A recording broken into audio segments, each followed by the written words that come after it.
बुद्धं शरणं गच्छामि, धर्मं शरणं गच्छामि, संघं शरणं गच्छामि। दोस्तों, अभी तक आपने समझ गया होगा कि आज हमारा टॉपिक क्या होगा। तो आज हमारा टॉपिक है बौद्ध धर्म। बौद्ध धर्म से आज तक जितने भी एग्ज़ाम हुए हैं, सारे एग्ज़ाम में यहाँ से अगर क्वेश्चन अगर कहीं पूछा जाएगा तो यहाँ से एक भी प्रश्न नहीं छूटेगा, इस बात की गारंटी हम लेते हैं। तो ये वीडियो सभी एग्ज़ाम के लिए महत्वपूर्ण है, छोटा से छोटा और बड़ा से बड़ा। तो चलिए हम स्टार्ट करते हैं। सबसे पहले हम जानते हैं बौद्ध धर्म। बौद्ध धर्म क्या है? तो दोस्तों, हम बौद्ध धर्म का अर्थ होता है, यानी बौद्ध का अर्थ पूछे क्या होता है तो आपको बताना है ज्ञान होता है। क्या होता है? ज्ञान होता है। अगर पूछेगा कि बौद्ध धर्म का संस्थापक कौन था, तो बौद्ध धर्म का संस्थापक था गौतम बुद्ध, जिन्हें हम लोग महात्मा बुद्ध के नाम से आगे चल करके जाने। दोस्तों, गौतम बुद्ध का को हम लोग एशिया का ज्योतिपुंज या एशिया का प्रकाश जो कहे, इसको हम लोग इस नाम से भी जानते हैं। क्वेश्चन पूछेगा किसे हम एशिया का ज्योतिपुंज या एशिया का प्रकाश कहते हैं, तो आपको बताना है भगवान बुद्ध। तो चलिए, मैंने आपको यहाँ तक बताया। और बौद्ध धर्म में एक सिद्धांत है जिसको हम लोग कहते हैं प्रतीत समुत्पाद का सिद्धांत। क्या कहते हैं? प्रतीत समुत्पाद का सिद्धांत। इसी को हम लोग कारणता सिद्धांत भी कहते हैं। क्या कहते हैं? कारणता सिद्धांत कहते हैं। इसी को हम लोग बौद्ध धर्म का केंद्रीय सिद्धांत कहते हैं। दोस्तों, ये प्रतीत समुत्पाद जो है, इसके बारे में मैं आपको अंत में बताऊंगा। फिर से मैं यही पीडीएफ लगाऊंगा। तो अभी आप लोग फिलहाल ऑनलाइन करते जाते हैं। लास्ट में मैं इसका पूरा कहानी के सहित काफ़ी अच्छा से बताऊंगा, एक्सप्लेन करवा करके। काफ़ी मज़ा आने वाला है आप लोगों को, और ये आप लोगों का लाइफ चेंज करने वाला जो सिद्धांत है प्रतीत समुत्पाद, इसके बारे में मैं बताऊंगा। चलिए हम लोग फिलहाल आगे बढ़ते हैं। तो अगला हमारा पीडीएफ, अगला मेरा क्वेश्चन है महात्मा बुद्ध से हम बात कर रहे थे। महात्मा बुद्ध का अगर नाम पूछे, महात्मा बुद्ध का बचपन का नाम पूछे, तो आपको क्या बताना है? सिद्धार्थ बताना है। क्या बताना है? सिद्धार्थ बताना है। चलिए, महात्मा बुद्ध का अगर प्रथम गुरु पूछे तो आपको बताना है अलार कलाम। क्या बताना है? अलार कलाम। क्या बताना है? अलार कलाम। और अलार कलाम से पूछेगा इन्होंने किसका शिक्षा लिया था? षट दर्शन, सांख्य, हाँ षट दर्शन का शिक्षा लिया था। आप ये भी बात याद रखिएगा। चलिए, अगर पूछे कि महात्मा बुद्ध का द्वितीय गुरु कौन था, तो महात्मा बुद्ध का द्वितीय गुरु जो था वो था रुद्रक रामपुत्र। कौन था? रुद्रक रामपुत्र। चलिए हम लोग आगे बढ़ते हैं। अगर आपसे पूछे बुद्ध के अन्य नाम, दोस्तों इस वीडियो में हम फास्ट रिवीजन कर रहे हैं, इसलिए मैं ज़्यादा डिस्कशन नहीं कर रहा हूँ। अगर आपसे पूछे कि भगवान बुद्ध के अन्य नाम, तो भगवान बुद्ध के अन्य नाम कौन कौन सा है? अवलोकतेश्वर कहिए, या बोधिसत्व कहिए, या पदम पानी कहिए, या मंजूश्री कहिए। तो ये सब नाम भैया किसका है? ये सब नाम है महात्मा बुद्ध का है। या मैत्रेय कहिए। अच्छा, बौद्ध धर्म में दो शब्द होता है। बौद्ध धर्म में दो शब्द आता है, एक को कहते हैं मैत्रेय और एक को कहते हैं अमिताभ। आप जानिए बौद्ध धर्म में मैत्रेय का अर्थ क्या होता है, कई बार एग्जाम में पूछा गया है। मैत्रेय को हम लोग कहते हैं भविष्य का बुद्धा। क्या कहते हैं? भविष्य का बुद्धा। तो क्वेश्चन पूछेगा कि भविष्य का बुद्धा किसे कहा जाता है, तो मैत्रेय को हम लोग कहते हैं। ये भविष्य का बुद्धा क्या होता है? जैसे हम लोग मानते हैं ना कि हम लोग जब अगली बार जब हम लोग का जब मृत्यु होगा, तो नहीं नहीं सॉरी, हमारे जो भगवान जो है अगली बार जन्म लेंगे तो वो कल की अवतार लेंगे। उसी प्रकार जो बौद्ध धर्म के फिनोमेना को जो लोग मानते हैं, उसका मालूम है कि भगवान बुद्ध जब अगली बार जन्म लेंगे तो वो उसको हम लोग किस नाम से जानेंगे? मैत्रेय के नाम से जानेंगे। क्या जानेंगे? मैत्रेय। मैत्रेय को हम लोग क्वेश्चन क्या कहते हैं? भविष्य का बुद्धा।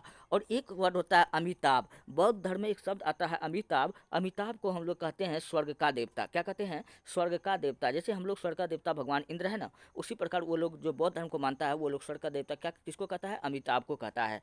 चलिए, ये बात थी आपकी जानकारी के लिए, और यहाँ से क्वेश्चन पूछा भी जाता है।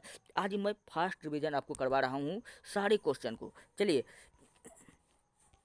नेक्स्ट प्रश्न आपके सामने में है, बुद्ध के प्रतीक चिन्ह जीवन की घटनाएं। तो ऐसा कौन कौन सा प्रतीक चिन्ह था महात्मा बुद्ध के जीवन की सारी घटनाएं के बारे में अब हम लोग जानने वाले हैं। तो चलिए, पहला अगर आपसे पूछे गर्भ में आना किसका संकेत होता है, तो गर्भ में आना हाथी का संकेत है। किसका है? हाथी का।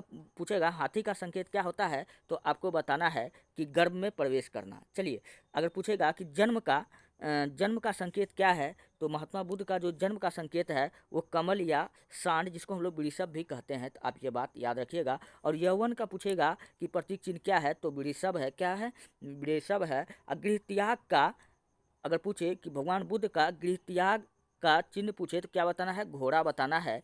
और ज्ञान प्राप्ति का चिन्ह पूछे क्या है तो आपको बताना है कि बोधि वृक्ष। भगवान बुद्ध को ज्ञान प्राप्ति का चिन्ह क्या है? बोधि वृक्ष। भगवान बुद्ध को ज्ञान प्राप्ति कहाँ हुआ था? तो बौद्ध गया के पीपल वृक्ष के पास में हुआ था। आप ये बात याद रखिएगा। अच्छा, महात्मा बुद्ध का प्रथम उपदेश पूछेगा क्या कहलाता है? तो धर्म चक्र प्रवर्तन। क्या कहलाता है? धर्म चक्र प्रवर्तन। पूछेगा कि ये प्रथम उपदेश कहाँ दिया था? आपको बताना है सारनाथ में दिया था। कहाँ दिया था? सारनाथ में दिया था। आप ये भी बात याद रखिएगा। अच्छा, दूसरा क्वेश्चन काफ़ी इंपॉर्टेंट है भैया।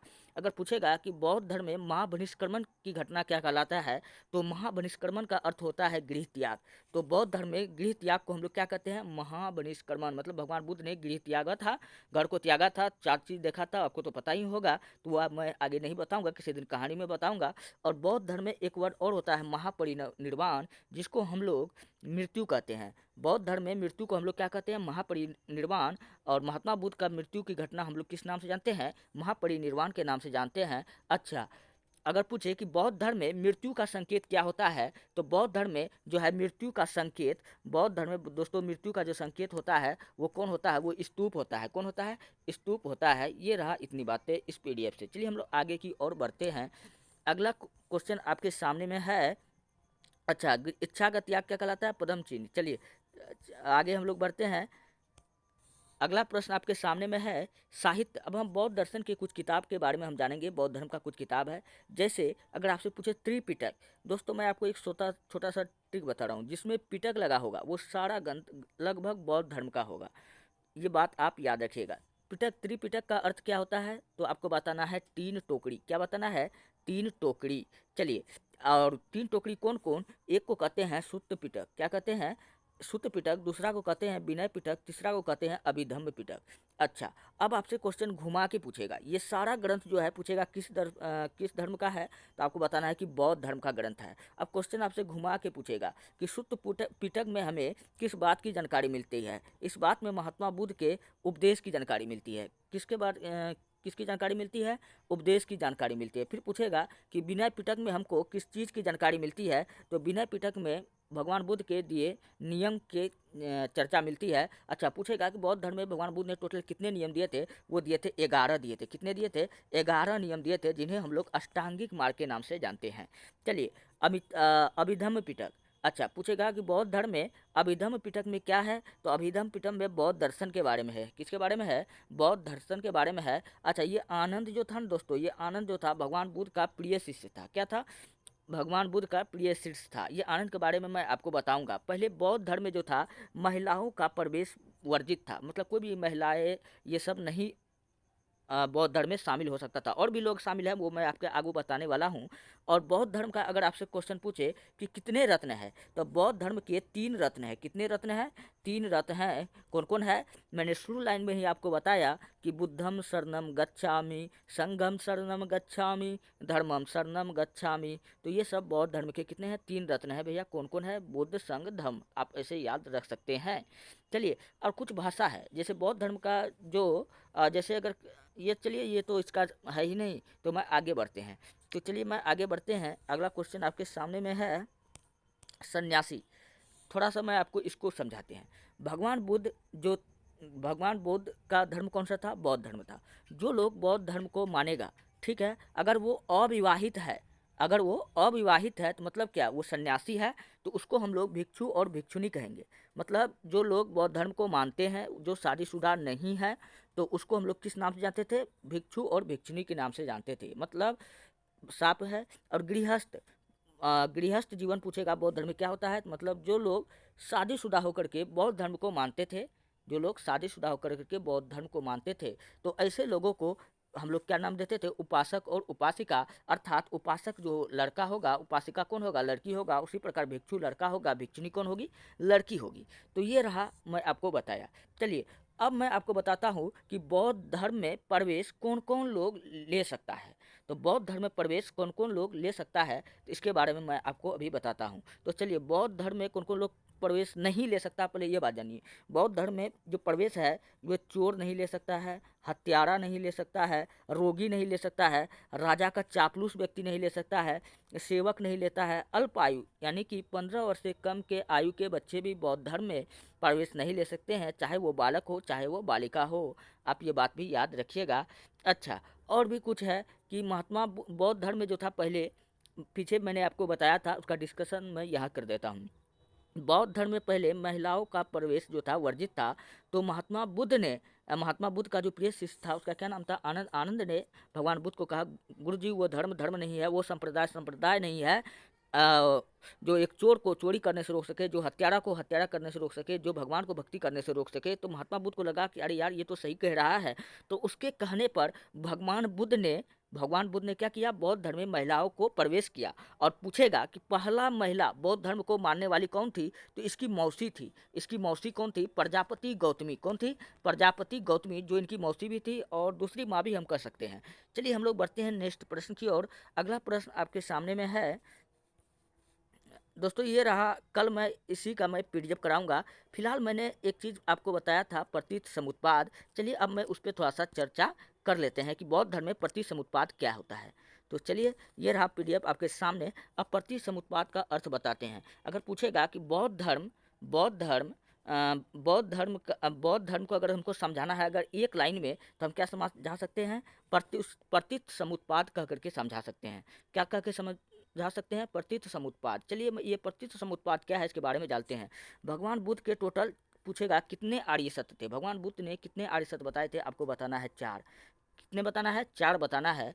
तो यही बताया था, दुख है तो दुख का कारण है तो निवारण है तो दुख के रास्ते हैं। मैं आपको काफ़ी इजी लैंग्वेज में करके बता रहा हूँ। अगर इसी को मैं वन लाइन में समझे तो, अगर हंस रहे हैं तो उसका भी कारण है, अगर आप अगर रो रहे हैं तो उसका भी कारण है, आप अगर पढ़ रहे हैं तो इसका भी कारण है, क्योंकि आप भविष्य में चाहते हैं कि अच्छी नौकरी ले, अपने माता पिता को खुश रखें। तो ये मतलब अगर कोई कार्य हुआ है तो क्या होगा, कारण भी होगा।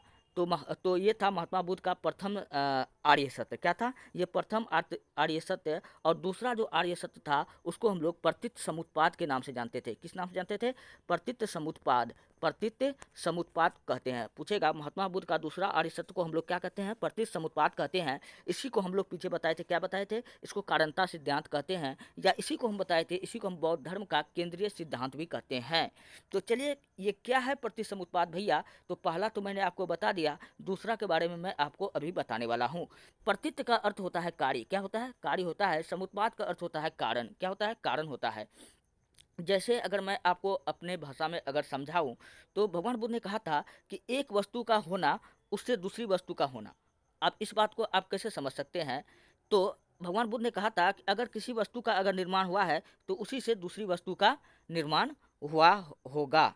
तो ये भगवान बुद्ध ने बताया था। और हम इसी को अगर मैं और लैंग्वेज में कहूँ, अपने अच्छे लैंग्वेज में कहूँ, तो मैं बता सकता हूँ। भगवान बुद्ध ने कहा था कि अगर आप इस दुनिया में आए हो तो आपको दुख होगा। ये दुख का कारण आपको बहुत सारा होगा। और क्या सब होगा, 4 को तो मैंने उधर बता दिया था। और कहा था कि जन्म भी दुख है, मृत्यु भी दुख है, और अप्रिय मिलन भी दुख है। तो ये अप्रिय मिलन क्या है भैया, वो जो प्रेम होता है, लव होता है, वही है अप्रिय मिलन।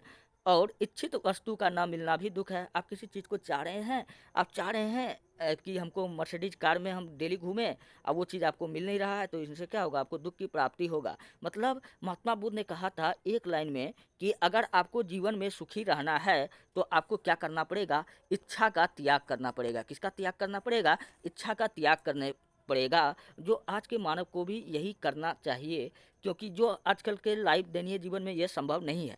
हमें सबको पता है कि हम सबको पैसा चाहिए खुश रहने के लिए। इच्छा को अगर मार देंगे तो हम कुछ नहीं कर पाएंगे और हम लोग अच्छे तरीक़ा से जी नहीं पाएंगे। यही सब कारण था कि बौद्ध धर्म विनाश के कगार पे उस समय चला गया, और फिर से ये धर्म जो है अब बढ़ रहा है। तो चलिए हम लोगों ने आपको पीडीएफ, अगर इसका पीडीएफ चाहिए तो आप जाइए हमारे टेलीग्राम चैनल पर। वहाँ पर आप सर्च कीजिए ITIHASKI दुनिया 99। वहाँ से आप इस वीडियो का पीडीएफ प्राप्त कर सकते हैं।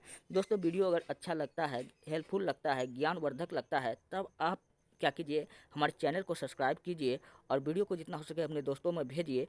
और मिलते हैं नेक्स्ट वीडियो में। दोस्तों नेक्स्ट वीडियो में जो आपका जो टॉपिक होगा, ये तो था थ्योरी था। अगला बार जो होगा मैं वो सारा MCQ प्रीवियस ईयर बौद्ध धर्म का सारा क्वेश्चन करवाऊंगा। तो मिलते हैं कल, कराएंगे कल 7 बजे। आप लोग तैयार रहिएगा। फिलहाल इतना ही।